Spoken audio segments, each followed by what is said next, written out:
Mga kapuso, kumusta na ang palengke list para sa Noche Buena? Price check tayo sa San Juan Market sa unang balita live ni Bam Alegre. Bam! Igan, good morning. 2 linggo na lang, Noche Buena na. Alamin ang presyo ng ilang Noche Buena items dito sa San Juan Market.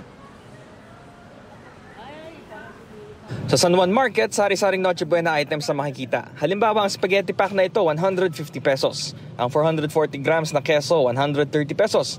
Sa fruit slices, may mabibili ng 45 pesos na maliit para sa pineapple at 120 pesos sa mas malaki. Gatas na evaporated, may 26 pesos para sa 410 ml. Kahit Disyembre na, hindi pa rin tumataas gaano ang mga presyo rito. Matumal pa rin daw ang bentahan. Ayon sa Department of Trade and Industry, 50% ng Noche Buena items ang hindi magkakaroon ng price increase.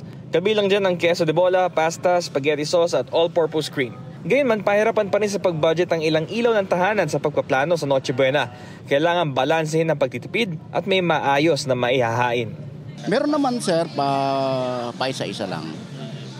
Yung pang isang piraso. Depende sa budget. Wala masyadong mahal kasi. Pagpasko, siguro mga 15.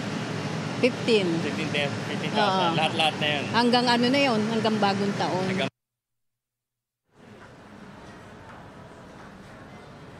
Igan, para sa updated ng mga presyo na itong mga Noche Buena items, maaaring bisitahin ang official website at page ng DTI. Ito ang unang balita mula rito sa San Juan, Bam Alegre para sa GMA Integrated News. Igan, mauna ka sa mga balita, mag-subscribe na sa GMA Integrated News sa YouTube para sa iba't ibang ulat sa ating bansa.